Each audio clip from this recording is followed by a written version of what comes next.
Welcome to Every Sing Podcast, episode number 4. This show is about singing from every angle because singing is as big as the world, and hearing about the driving passion of contributors to music enhances our own love and understanding of singing. This is Nancy Boss, and today's guest is Dennis Coleman. Now, the bio that Dennis gave me is very short. Dennis Coleman is the Director Emeritus of the Seattle Men's Chorus and Seattle Women's Chorus, where he served as conductor and artistic director for 35 years. He has also served that long with Bellevue First Congregation Church, which is my church, and continues to work with that choir to this day. As you can imagine, a man who's changed the choral world and witnessed our changing times regarding rights and health of LGBTQ people, Dennis has done a lot more than that short little bio says. So this interview starts to chip away at Dennis's journey. He's a fantastic choral director, but he's got his own motivations about what singing is for him and what he wants to do for his audience. Now, as a person who's sung in his choir for around 8 years, I have to say that Dennis is clearly understated. He comes off as a quiet man and very thoughtful, and that serves him very well with the choir. He respects the people who are singing for him, and he creates a web of openness and willingness and love in any choir that he directs. I absolutely cherish that he's my choir director, and I hope that after hearing this podcast, you'll understand what a gift he is to our industry. Now, before I start the interview, I need to tell you a few things about the podcast. Notes and links from this conversation are available on the show's Facebook page, which is a public group called Every Sing Podcast. Now, normally I would say if you'd like a quick way to engage the Every Sing Podcast guest in conversation, Facebook is the way to do it. But guess what? Dennis isn't on Facebook, and he's not tremendously interested in engaging. Therefore, if you really want to know and understand Dennis, you can show up at our church choir rehearsals on Wednesday nights. Now, podcasting is a pretty expensive little hobby that I've got, so if you'd like to donate to Every Sing in order to help me devote more time to this podcast, you'll be able to do that at patreon.com/everysing. Patreon is spelled Patreon. I would really appreciate the help. But other than that, I do have a show sponsor, and my show sponsor is Teodora. You can find them at teodorabeauty.com. Teodora is offering 25% off to all of my listeners who enter Every Sing, all one word, at checkout on teodorabeauty.com. Our favorite Teodora products around my house are the Beauty Butter, Brazilian Glow Radiance Oil, and the Sugar Scrub Mask. Everybody loves the soap, and I have it at every sink in the house. I'll tell you a little bit more about Teodora at the end of the podcast. Also, I'm offering some help after the interview for people who are new to listening to podcasts. After the interview, I'm going to tell you how to subscribe to your favorite podcasts, like this one, and how to rate them on iTunes so they get better ranking, and what the show notes thing is all about. To start out the interview, here's a little bit of music from Seattle Men's Chorus. We shall overcome. We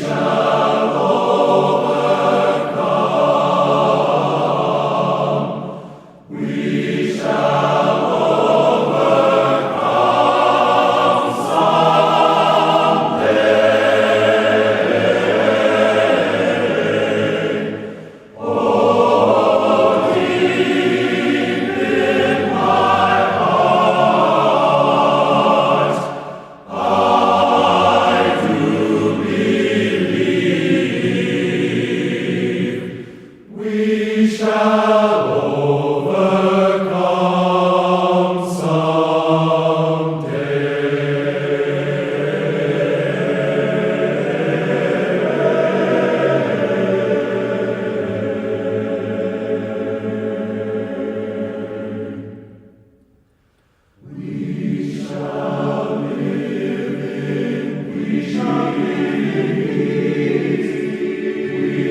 shall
my love for choral singing began in the church, absolutely. And I was, from a young age, raised with either my mother for some years and then primarily with my aunt and uncle in a Southern Baptist congregation. And hymn singing was fairly vital there, and they had a decent choir, a good, choir program for the young people. I was, nice. The star of the primary choir. Absolutely. So was I. Of course. I still have photos of that from the newspaper.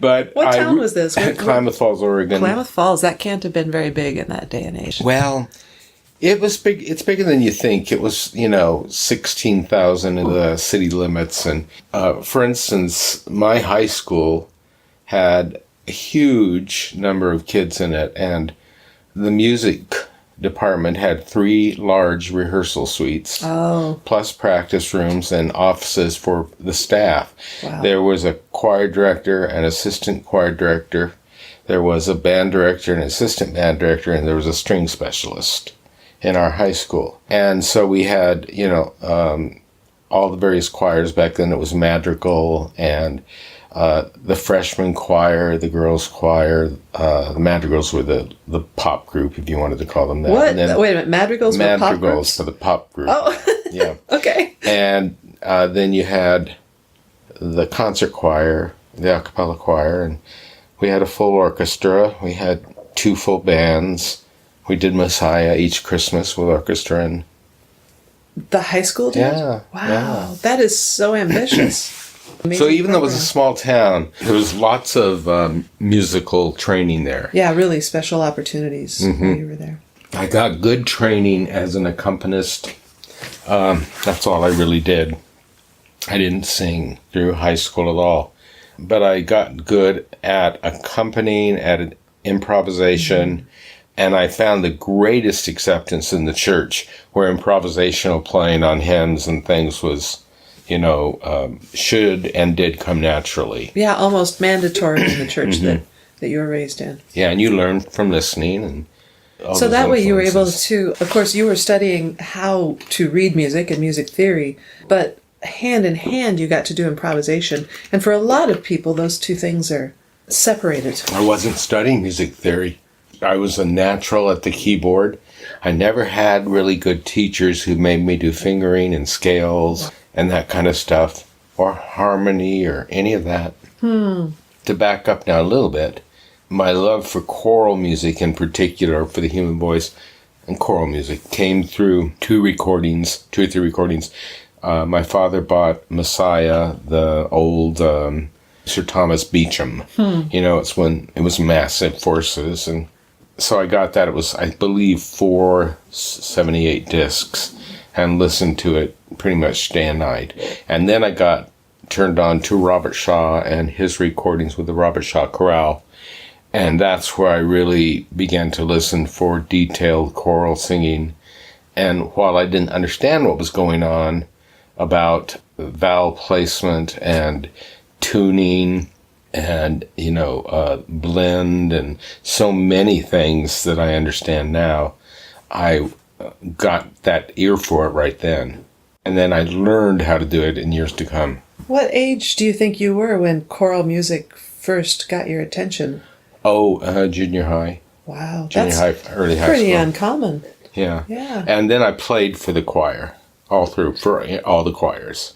Now, you have a great singing voice. I mean, you're a terrific baritone. So I'm really surprised your middle school and high school choir directors didn't take advantage of that. I didn't sing a note. They just didn't know. Not one note. I refused to. So when I got to the University of Washington, I had to take a voice class as a freshman. Do you remember what year that was? 1966 in the fall. Okay. Joyce Berger would have taught the class. Terrified me. Oh, no kidding. Terrified because you felt unprepared. I never sung. Wow. So, for years and years. Now, in the meantime, I had tested out of all the sight singing. Right. And that kind of stuff, because my strong piano skills, even though I hadn't been trained, with the classic theory training, of harmonization, I still understood it instinctively, and because I could play most anything that was on a page, I could therefore sing it.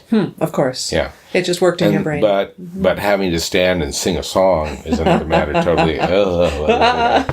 But then I started taking voice lessons. I got over that. Started taking voice lessons, and not real seriously, but some. And it was good. Yeah. Good. So you didn't go into being a choral director as a singer who was branching into another division of singing. You went into it as a passion for choral directing. Yeah, for choral directing, right. Passion for two things. The two influences were music, particularly choral music, and the church.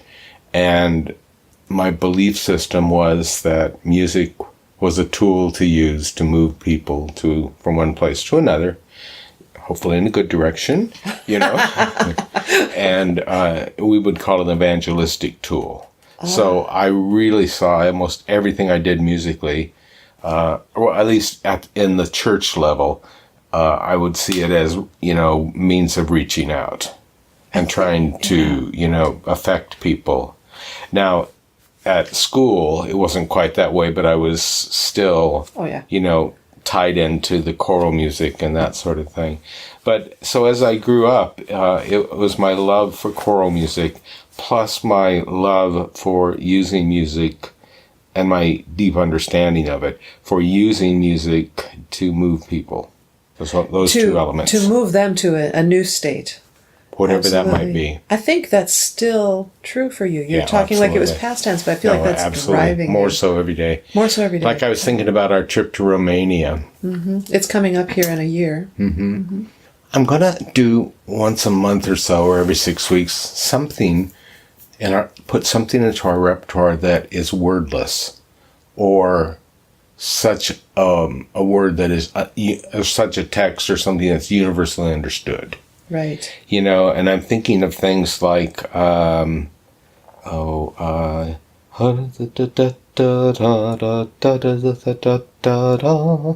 theme by, what's his name? I can't think. And it's the theme for Delta Airlines over here. But it's really, it began as a choral piece. Is that a Ravel? No, but it sounds like that. It does. It does sound like that. So that... The piece that Jenny sang with the women's chorus, something to Evora, Tango to Evora, which is just oohs and ahs and has a little bit of rhythm. A choral vocalese. Yeah, exactly. I'm gonna program maybe 4 to 6 of those into the tour. I love that. And I think, particularly in Romania, where you have a gypsy tradition, a Roma tradition, that not trying to copy that. But we can do our own American music that speaks without language. Oh, I love that. And some of it may have some hand motion to it, so other language. But the music will primarily still communicate some feeling, some emotion, some affectation that we want. I'm beginning to think about how even in Romania, the church choir can sing good quality music, and we'll do, some of the classic things we do that are in our repertoire that we really know, but also some of this just music alone without words. Love it. And try to communicate in different fashions, since we're not going to sing in Romanian. Oh, good. I'm glad to hear that. But we can sing in Latin, and absolutely. They'll get that. Just anybody will understand the da da da da da da, the Maria Mozart, Ave Maria. Moving people has been a long time continuing theme. But what I'd like to do is back up to what happened after college. Conducted for 3 or 4 years in a high school in the Midwest, and I did musicals and had the choir. They got an A at, they did well. So you were launching your full-time choral director career. I actually moved there to go to seminary, and I finished. I didn't finish my degree there. I finished 1 year of my Master's of Divinity. Then I accepted a job teaching at a high school. Took it, taught for 3 years. Came back then to Miss the Northwest Missouri. Came back to the Northwest and worked in church for about 6 years. And that's when I switched over, when I lost a job, or when I came out. And at that point, I came to the church in Bellevue immediately. We were on the summer break, but I started the choir that fall. And with the men's chorus, it was nearly seamless. I was sort of hanging out with them, trying to get to know some gay people, and they hired me very, very quickly after that. So the men's choir existed before you were conducting with it? Okay, and it was the Seattle Gay Men's Choir at that time? No, it was just the Seattle Men's Chorus. Okay. And they had some identity crises and fought amongst themselves, and after two conductors, the founding conductor who stormed out because it was taking a direction of being more openly gay than he was comfortable with. Okay. And then the next conductor was also not committed to that. It was a closeted man from Chicago. Oh my. And his only experience had been singing in the Chicago Symphony Chorus. Oh, that's a whole different. Yeah. Good, beautiful voice. But he began to drop out at the very same time that I sort of visiting the chorus anonymously at rehearsals. And so in the process of about 6 weeks, I took over. Wow, what a perfect opportunity. Yeah, it was, because everything I learned in the church applied to this group of gay men. Was there such a thing anywhere as a gay men's chorus at this time? And yeah. Did this then chorus identify with that fully at that point? Yeah, there were several, probably 3 at that point when they started. Then immediately upon my taking over in June of 81, the San Francisco Gay Men's Chorus, which was the founding chorus, came to Seattle as part of a 7-city national tour and sang at the Opera House. And that really spurred the movement on all over the nation. Yeah. Now, prior to that, some of the guys from Seattle had gone down because they'd heard about this chorus down there, and they had heard them and come back and started the Seattle Men's Chorus with about 27 people. And so by the time I came into it, there were about 50 singers, and pretty, it was starting to get a sold-out crowd at Meany Hall. Okay. At Christmas. That's a big hall. Yeah, that's a big hall. No other choir was doing that. And so I came in, we were just on the ascendancy, and there we go. Wow. Yeah. Where were the other big gay men's choruses? That was by far the biggest one. Okay. Los Angeles, Chicago, Seattle would have been right there. It was mostly West Coast. Houston, where else on the East Coast? Nothing immediately there. There was a mixed chorus in New York City, but the New York City Gay Men's Chorus came shortly after we did. So and then to grow. In the 1990s, you guys dropped the word gay from the title. No, it was never in there. It was never the Seattle Gay Men's Chorus. No, it was never in there. My apologies. Yeah, no, it's quite all right. That's what the identity crisis at the beginning was, and knowing where those guys who had founded it came from, it was understandable. We decided, we were so well known already as the Seattle Men's Chorus, and we so strongly felt that we didn't want a title which at that point would have blocked people from coming that weren't open-minded. And they were the very people that we were trying to reach. And it was almost always through family members and friends, or the early audience and their family members who were coming, and they could bring their mothers and fathers because it didn't say Seattle Gay Men's Chorus. It wasn't going to be in their face. But then they would come out to them, and we heard that over and over and over and over again. So it was a real way to show the larger community in Seattle that the gay men's community that you see portrayed is not always anything more than just a stereotype. And that what you're seeing tonight is something very respectable. The stage opens at the orchestra hall, and you see 200 men in tuxedos, you know, it's pretty just impressive right off the top. Yeah. So you have that impact. But then it's careful programming in the concert that weaves universal plus gay-specific themes throughout and weaves different styles of music, sometimes all one style, but, you know, to somehow make some sort of 11 o'clock hour number happen, you know, at the end of the concert. Nice. That's how I thought of it. That's how you've always thought of it. Yeah. So how big is the choir now? Men's chorus? Yeah.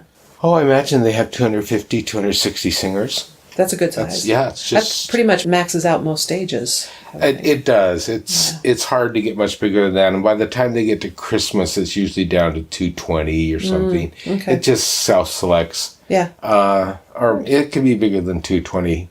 But it's manageable. Were you involved with starting other choruses or inspiring other choirs around the country that were similar? Oh, to some degree. You know, I'd go and work with struggling little choruses in that movement from time to time, and I hope it helped them. Mm-hmm. We put out a lot of albums and a lot of TV shows in those days that were shown all over the world. I mean, we did broadcasts on PBS, on Channel 9 that were seen by millions of people. So we really I think we did help a lot of other people, a lot of choirs and individuals. And then somewhere along the way, you started the Seattle Women's Chorus. Mm-hmm. Yeah. At the request of some women in that sort of peripheral community of singers. And we knew that there would be good support, and the men's chorus was at a financial place that they could risk that. And it's a costly thing. Yeah. To invest in another full chorus with some different staff and all of the expenses of the performances, the music, the halls, the rehearsals, you know, to take that on in an overall sweep for gay and lesbian choruses, that may be where they're losing their initial impact, and they've got to figure out how to continue to have an impact. The women's chorus came into it late when that's already beginning to subside. They have to work really hard to find their place, but they can do it, you know, and it could go several directions. They could become a more serious women's chorus and sing more world music. They could become more radical in what they sing. I mean, there's so many different ways to approach it, and they've got to figure that out. The men's chorus is, you know, they've sort of passed an arc. Yeah, they've got decades of precedence. Yeah, and they've got the same thing to face. So that's right, because our world, our environment is changing. Oh, yeah. Quite a bit recently. Yeah. And the kind of programming I did for 30-something years worked during that period. You know, there are new challenges now. Yeah, there's new challenges. And new audiences who might not be reached in the same emotional fashion as my age group was. That's a good point. So I understand all that, and glad to pass on the responsibility. There's a lot of courage involved with taking the position, and I'm sure at no point you decided you were going to be courageous and do this. I had no clue what I was doing. Absolutely no clue. Just kind of da-da-da-da-da, and went along with it.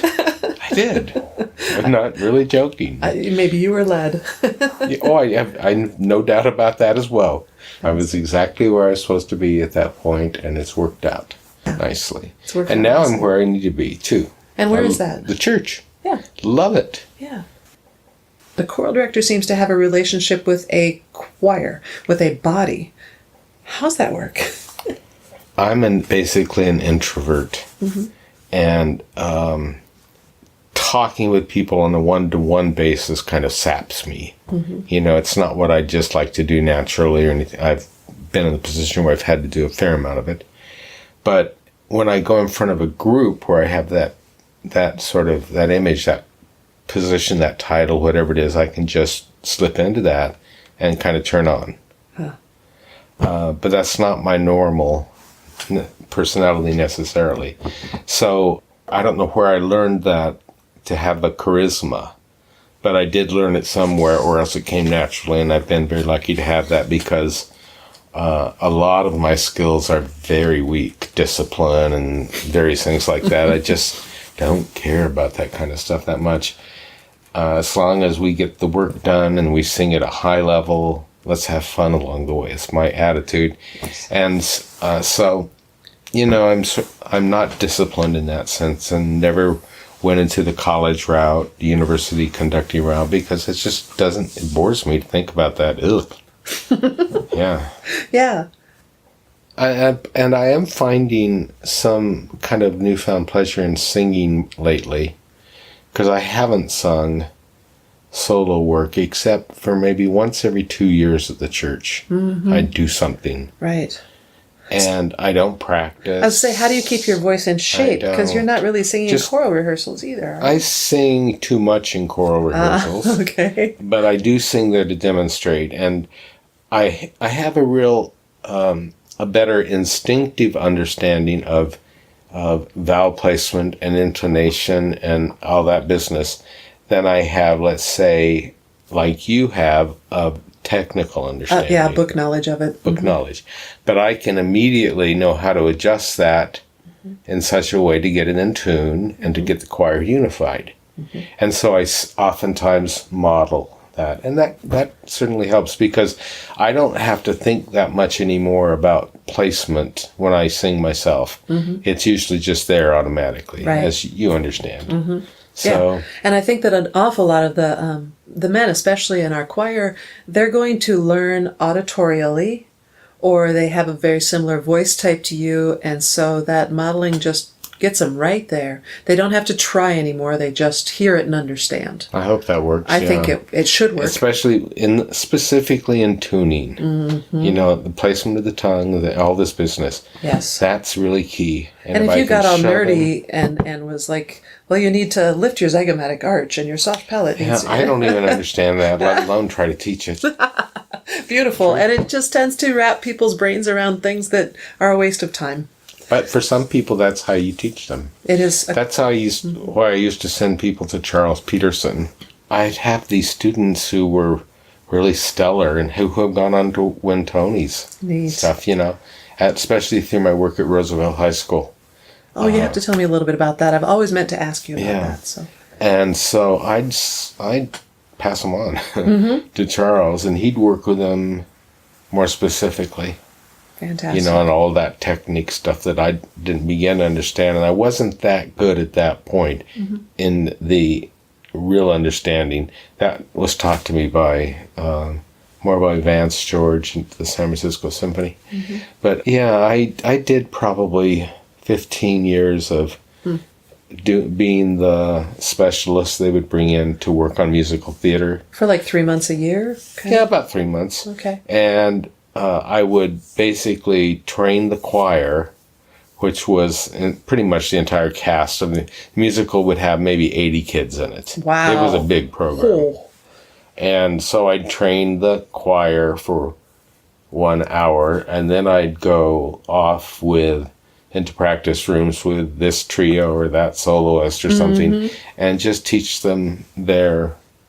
15 years is a lot of shows. Yeah, I did a lot of shows. And they'd all have to have big choirs. That's a lot of productions of The Wizard of Oz. Well, they were pretty sophisticated. They did a lot of, the big dance shows like the Gershwin shows and the Cole Porter shows. And every 3 years it had to be a tap show. Oh, my goodness. Yeah.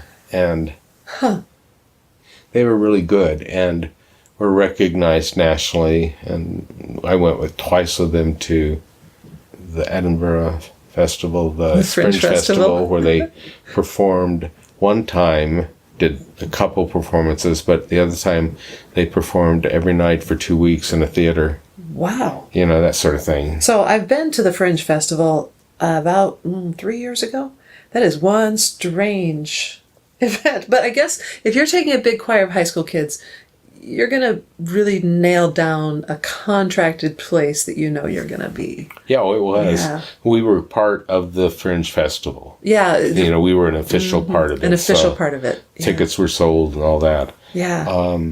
The first time it was through this high school program for performing arts. Perfect. But the second time it was on our own. Okay. Yeah.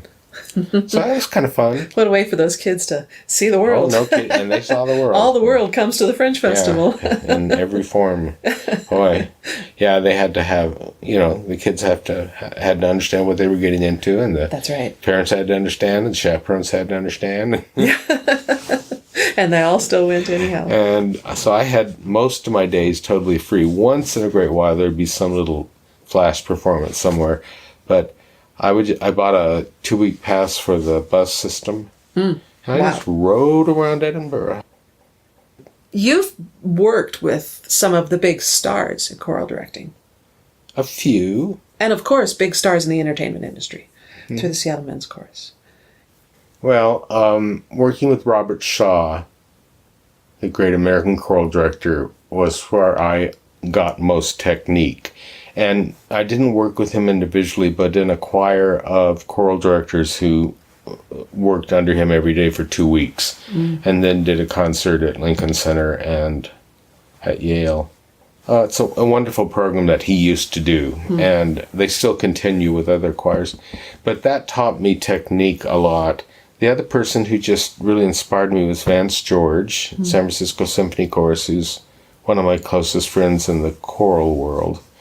And he really taught me to listen and know how to tune and place things for a choir. Ann Jones, Ann M. Jones. Okay. A lot of symphony. Would have been one of your contemporaries. And, Yeah. And I got to know a lot of them through Chorus America, because I was on the national board for that, and so I met all the big conductors. The stars that we got to work with, I can't say that there was any one that just dazzled me more than another. I was dazzled by the kindness and the genuine humanity of a lot of them, like Rosemary Clooney, or some of these big names that you're just afraid to even say out loud. And they're just people. Yeah. Good people. Maya Angelou she realized who she was, but she was somewhat formal in her conversations. Sure. She once told a young woman who called her Maya after a couple of days to respect her name. And but she also got down and was a lot of fun in the back rooms and all that. So she was fun. Wow. But very few of them were picky. Some of them were so frightened, stage fright and everything, that they were difficult to work with. That was generally the case. Interesting. Yeah. You would think that by the time somebody's reached the level of notoriety that they would be invited to sing solo with the Seattle Men's Choir, that there would be no more anxiety issues. Well, the problem was that they would be learning new material that wasn't already in their repertoire. And that made them nervous. Yeah. Okay. But some of them, others, the real stars like Frederica von Stade, she memorized a huge new work, difficult contemporary choral work with strings and mezzo solo and men's chorus. That was very, very difficult. She memorized it, and even when she lost one line in the middle, it didn't make any difference. She just dove right back in. The ones that are the real pros. Yeah.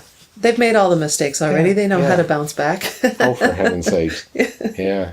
Now, did Hollywood ever call you? Did you ever direct for movies or anything? Oh, no. No? No. I can just see you doing that. So no. Maybe next time. Yeah, maybe next life. The only thing I ever wanted to do in another lifetime was to conduct Broadway shows. In New York. Yeah. Yeah. I got to do it a little bit here, but I like the idea of working on a piece for years. Yeah. And, and that sort of, then taking on another piece. And your baby. I like that sort of stuff. Yeah, that makes a lot of sense. Yeah. I guess I just want to say thank you so much for giving us your time and sharing your passion. My pleasure. Well, there you have it. Maestro Dennis Coleman of the Seattle Men's Chorus, Seattle Women's Chorus, and First Congregational Church of Bellevue. It feels like a really special treat to have this chance to get to know him better. As I said earlier, notes and links from this conversation can be easily found on the show's Facebook page, which is the public group called Every Sing Podcast. You just have to ask to join and you'll get in very quickly. If you're crazy about choral music and you enjoyed this interview, I have another podcast that I'd like to recommend to you. It's by my good friend Erin Gwidump. Her podcast is called Why We Sing, and in particular, episode number 2 is an interview of Jeffrey Boers from the University of Washington. It is an astonishing interview full of passion and inspiration. Before I wrap up and play some of the Seattle Women's Chorus music, I want to thank again Teodora at teodorabeauty.com for sponsoring today's episode. Now, the reason that a company would sponsor an episode is because they feel their product might be of value to the people that listen to that episode, and they hope that you will go ahead and give it a shot. You can take advantage of Teodora's generous offer of 25% off to discover their terrific products. Their natural products are inspired by ancient Brazilian beauty secrets using natural anti-aging ingredients from the Amazon rainforest. Their ingredients are toxin-free, ethically sourced, sustainably harvested, gluten-free, and made in the USA. Everything from beauty butter to beard oil is yours for a 25% discount if you use the code word EVERYSING, all one word, when you check out. If you know of any companies that would be interested in reaching the listeners of this show through podcast sponsorship, have them email me to start the conversation. info@studioboss.com. Next, we're going to hear from the Seattle Women's Chorus. And if you stick around after their song, I'll give you instructions on how to subscribe to a podcast, review it, and to see the extra show notes that are provided through the podcast player. Here's the Seattle Women's Chorus with conductor Dennis Coleman.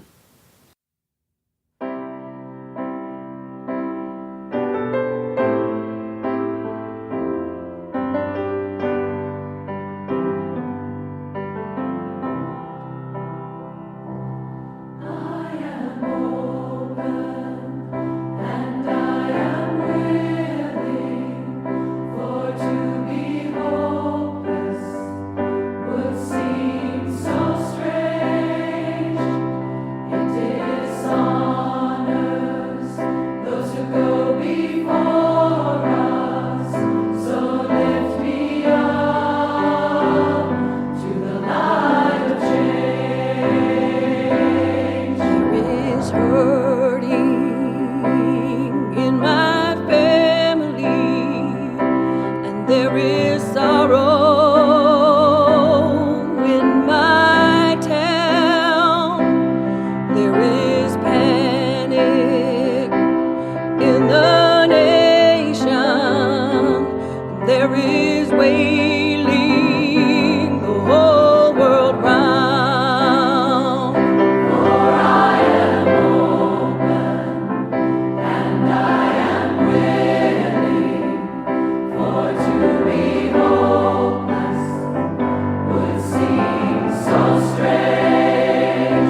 That was gorgeous.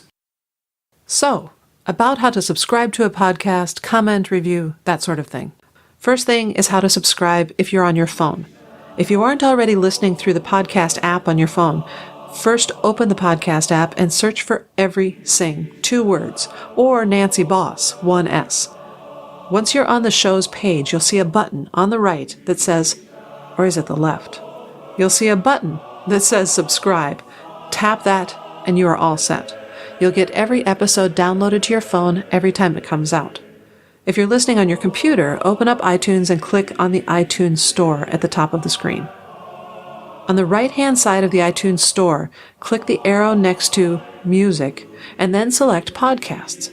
Search for Every Sing, and once you open the show's page, you should see a subscribe button to click right under the gorgeous blue show logo. Next, how to review and rate. Getting ratings and reviews is super important to podcasters. If you've ever searched for a new podcast on a topic, you know that you are much more likely to visit podcasts with 5 stars. And the bigger the number beside those stars, the more likely you are to take a chance on the podcast. So the way to rate and review is to go to the iTunes Store again and search for Every Sing. After you subscribe, you will see a tab in the middle of the page that says Reviews. Go there and leave an honest rating and 1 to 3 sentences about what you value about this podcast. And finally, a lot of podcasts put show notes right in the podcast player for you. If you want to see the extra info in iTunes, look for the 3 little dots on the right side of the show when it's playing. Once you tap that, you'll see a bunch of options pop up, and one of them is View Full Description. Many podcasters put loads of information specific to the show in this part. I'll try to remember to do that each time so that you can get to the show notes without having to open a browser. That's all for this episode. Thank you so much for tuning in. See you in a few days for the next episodes of Every Sing. Music out.